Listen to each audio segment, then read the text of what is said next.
What's going on, guys? This is Brian from Advancement Hockey Advising, and today we'll be talking about the key attributes you should look out for when you're choosing a family advisor. And as always, before we dive into it here, just a reminder to smash that like button, hit that subscribe button, hit that notification bell, and share the video if you like the content. Just a quick note on sharing, as always. Sharing the video not only helps us grow as a channel, but it really helps families and players out there that could really use this info. So if you have a sec, on Facebook, Instagram, Twitter, whatever platform you're on, if you could share it, we'd really appreciate it. And of course, if you want to reach out to us at any time, feel free to leave a comment down below or email us at info@ahadvising.com and we'll get back to you as soon as we can. And last quick thing, like with every video we do, there's going to be timestamps throughout the video. So feel free to skip ahead to whatever subject you want, or you can just go ahead and watch the whole video. Completely up to you. All right, so let's dive right into things here. So first off, why did we make this video? Well, the quick answer is not all advisors and advising companies are created equal. Some are great and they're great at what they do and they really make a positive impact and a major difference in your hockey career and in your life.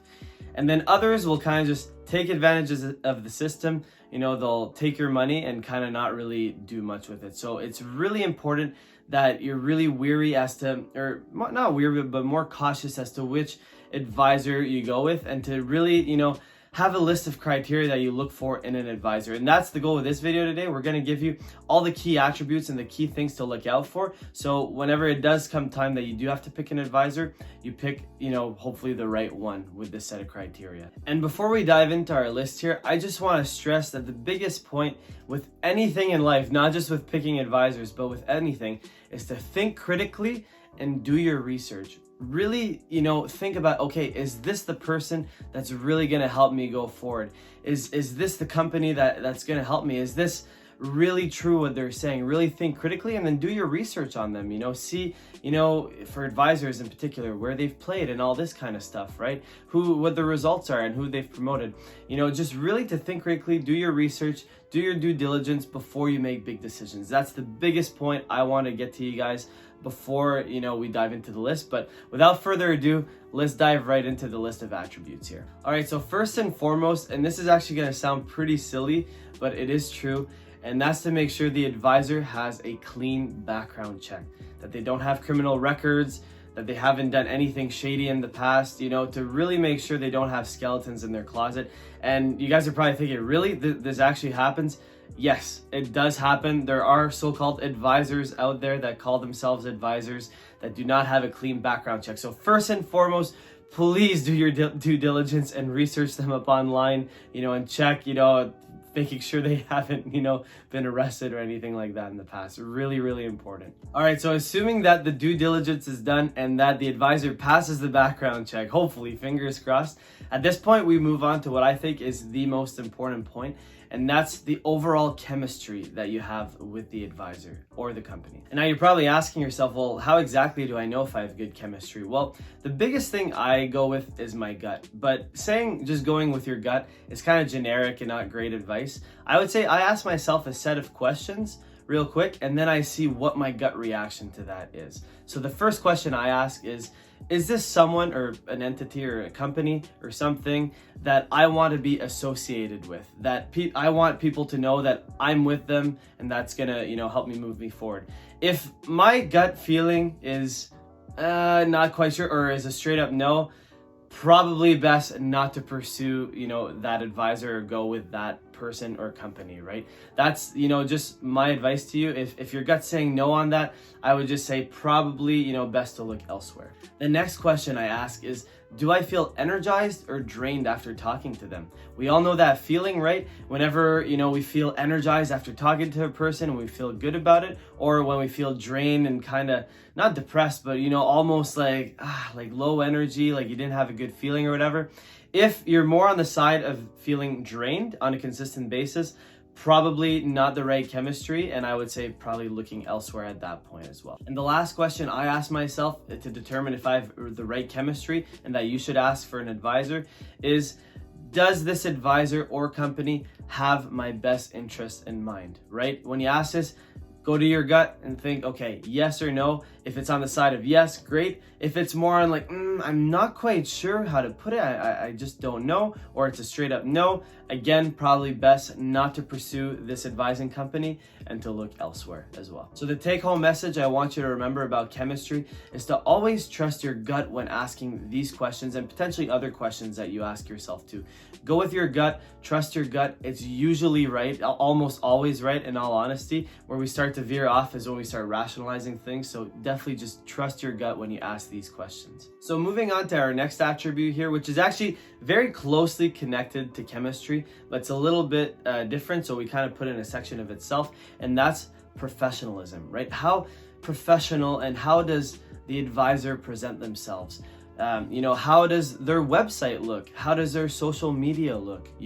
How do their contracts look? Does it all look legit, or does it kind of look like, not professional, right? Just not well done, not well made. And, how much time and attention did they spend on this, right? This tells you a lot about their professionalism. How do they dress? How do they present themselves to others? Do you have a good feeling? Again, coming back to chemistry, do you have a good feeling, when you're around and being associated with them? By asking yourselves these questions, and if everything checks out, that's a great sign. If there's things that are a little shady and you're like, I can't really quite put it, but I don't really get a good feeling, might be a good idea to, look elsewhere, because the good advisors that I know, they're all professionals and they all have this stuff, covered first and foremost. All right, so moving on to our next point here, and this one is huge and in my opinion is a requirement with some exceptions, but it's mainly a requirement, and that's playing experience. Right? Did the advisor play at the level that you want to play at? Now, the one exception here that I want to mention real quick is that there's some advisors that played at the junior level, but either, chose to stop for whatever reason, didn't pursue an NCAA career when they could have. This is the only exception, but at the very least, did the advisor play at least junior hockey, right? Did he go through the junior process? Did he have NCAA offers? Did he play NCAA hockey? And so on, right? I think this is so important because the person mentoring you and placing you needs to know how the process works and needs to have that experience. And the only way to know how it works is to have gone through it themselves, right? So I think this is super, super important, right? And let's look at an example just to compare. Would you take math lessons or math tutoring courses from a math tutor that didn't pass math in high school, right? I don't think so, right? I don't think it would make sense to take advice from someone in a particular subject that they're not good at. You'll want to take advice from someone that's been through it and that understands the whole process and that's good at it. I think that for that reason, I just think it's a requirement that the advisor at the very least has played junior hockey, and even better if they've played collegiate hockey somewhere. All right, so moving on to our next point here, which I think is equally as huge, and that is, what are the results of the advisor or the company? Are they actually moving players on? And what are the players saying, right? What are the unbiased reviews? So this one is also really important. So how exactly do you find this? Well, the first thing I typically do is just research their website or social media, see what the advisor is claiming that they are doing, right? So you kind of go from there. Okay, do they actually have results that they're, claiming and bragging about? And then from there, you try and, contact some of these players if it's possible. Obviously, it's not always possible to contact these players, but try and contact them without going through the advisor, because you actually want to know an unbiased review, right? If you go through the advisor could easily say, hey, you could text the player or whatever, or call him, say, hey, like, can you give me a good review or whatever? Another thing not to really look at is testimonials on the website, because it's the advisor or the company that's actually putting the testimonials on. So I wouldn't really worry too much about that. I would try first off getting, an actual unbiased review or testimonial from a player or a parent themselves first. Now, if I can't do that, if it's not doable, then from there, I would ask the advisor, could you provide me a couple references? That's probably the next best thing. Big red flag, if they can't provide any references, I would say from there, just don't go with that advisor. You definitely need to go with someone that's able to provide you references like that, because if they can't provide good references, chances are their service isn't very good. But the take-home message here is that do your best to see, first of all, if the advisor has legit results and if he has positive reviews. If they're positive, that's a great sign. If you can't see any results, or you can't really get any reviews, or the reviews are just really negative, from there it's a bad sign and you should probably look elsewhere. All right, so the next point on our list here is more of a behavior, but it's still equally as important, and that's the advisor's response time, right? Is it reasonable? Is he responding to you quickly? Is he responding to you on a consistent basis within 24 hours? That's usually the golden rule. If it takes longer than that on a consistent basis, that's a big red flag. And you'd be surprised, right? You would think, oh, like the advisor, I'm paying them quite a bit of money for their services. They should respond to me quick, right? Wrong. A lot, like the good advisors will, but I've had experiences, and some of my buddies had experiences in the past where, we text the advisor, we'd call them, we wouldn't get a response for like 2 weeks, 3 weeks. Sometimes we wouldn't even get a response at all. And a lot of times, like, just a quick story here, when I got cut from a specific team and I called my advisor, it's like, hey, I just got cut. I need to figure things out. I need to find a new team to finish out the season. Got no response from them. And that just blew my mind that actually happened. And I just made it a vow to me to always respond to my clients within 24 hours ever since I started this business. It's so important. And if the advisor is not responding back to you on a consistent basis, big red flag. Don't go with them. It's not going to get better. The behavior is going to continue. So definitely something to look out for here when you're picking your advisor. All right, so the next point we want to touch on here is honesty. Is the advisor being honest with you, or are they kind of lying to you to kind of make a quick sale, right?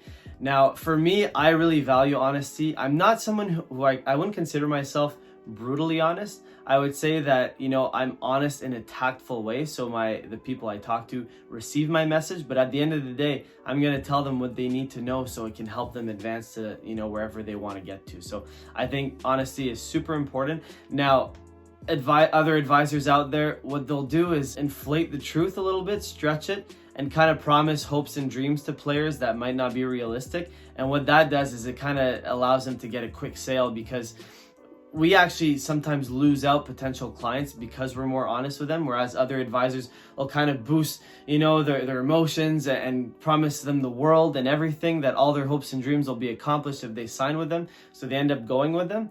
And unfortunately, they don't get that result. It doesn't get delivered, And an example of this is if, an advisor comes to a kid that plays, he's a 19-year-old, let's say, he plays in the EHL, and the advisor says, hey, if you sign with me, I'm going to commit you to Boston College within the next 6 months. Now, any reasonable person would know that this is highly, highly unlikely. You can never promise that as an advisor. But some do that just to, get the kid and the parents' hopes up, just to get the quick sale, So that's something that you really have to look out for. And remember this, basically, the rule of thumb is if it sounds too good to be true, it probably is, right? We try our best to, have people hope for their hopes and dreams and go for it, but we never promise our clients like, hey, like sign with us and we'll get you there, right? If it's too good to be true, it probably is. All right, so the last point that I want to touch on here is the advisor or the advising company's network, right? Are they well connected? Usually that comes with how long they've been in business, but that's not always the case. Are they well connected? Can they make phone calls for you? Do they know people? And can they actually help place you? Now, this one's a little bit tricky to figure out. I would say what I would typically do is probably ask an advisor, do you know, what's your opinion on this coach? Do you know them? And see their answer. Are they like fumbling? Do they not know what to say? Or are they going to be honest and say, listen, I don't know them, but I know, other coaches in that league.